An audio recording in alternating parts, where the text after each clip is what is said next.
Tonight, let's drift back in time to a cold April night more than a century ago.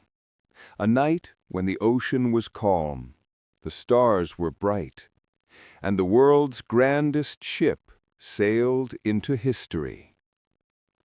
This is the story of the Titanic, not just of steel and engines, but of dreams, courage, and heartbreak. Close your eyes, listen to the waves, and let's go back to the year 1912.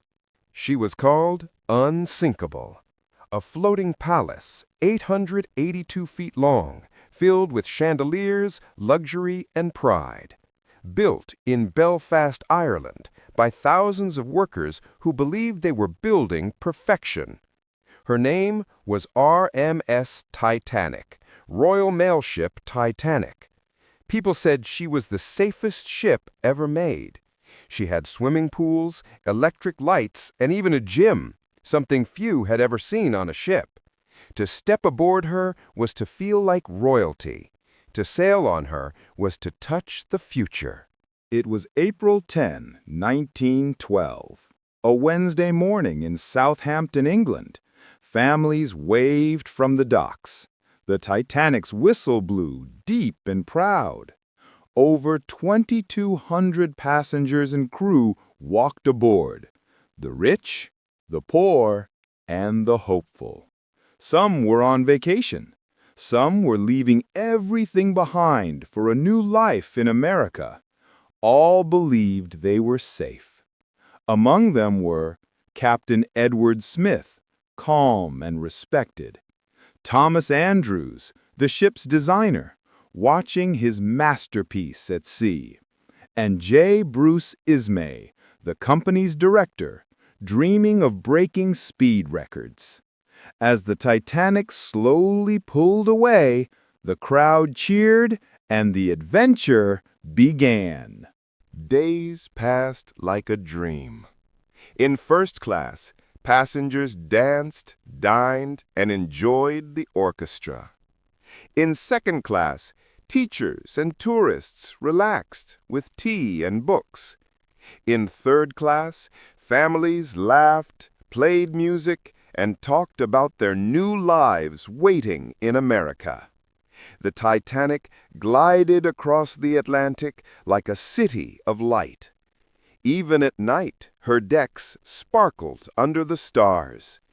The sea was calm, almost too calm.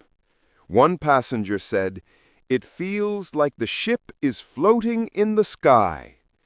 No one imagined that far ahead, huge blocks of ice drifted silently through the dark. That evening, the wireless operators were busy sending messages for passengers. Other ships nearby sent warnings. Icebergs ahead, dangerous ice fields. 6 different messages were received, but the Titanic sailed on. Full speed, 22 knots. Captain Smith trusted his ship. By late night, the temperature had dropped below freezing. The ocean was black and still. There was no moon, no wind, only stars and the quiet hum of the engines. At 11:40 p.m., Lookout Frederick Fleet stared into the darkness. Then he saw it, a shadow, a mountain of ice. "Iceberg, right ahead," he shouted. The ship turned hard to the left. The engines reversed. But it was too late. A low scraping sound echoed through the ship's side. No crash, no explosion, just a long, deep scratch below the waterline. Inside, most passengers felt nothing at all. Some continued drinking tea. Some laughed, thinking it was nothing. But deep below, the ocean poured in. 5 watertight compartments were flooding. The Titanic could stay afloat with 4, but not 5. Thomas Andrews looked at his watch and whispered, "She's going down." The crew began to wake people from their cabins. "Please, put on your life jackets. This is just a precaution." Many refused. "This ship can't sink," they said. But within an hour, the deck began to tilt. The truth was becoming clear. The band kept playing softly to calm the passengers. Women and children were led to the lifeboats. There were only 20 boats, enough for barely half of those on board. Some lifeboats left half empty. People didn't believe they'd really need them. As the ship tilted steeper, men kissed their families goodbye. Some prayed. Others stood quietly, staring at the stars. And through it all, the music continued. Nearer, my God, to Thee. At 2:18 a.m., the lights flickered and went out. The Titanic broke in two.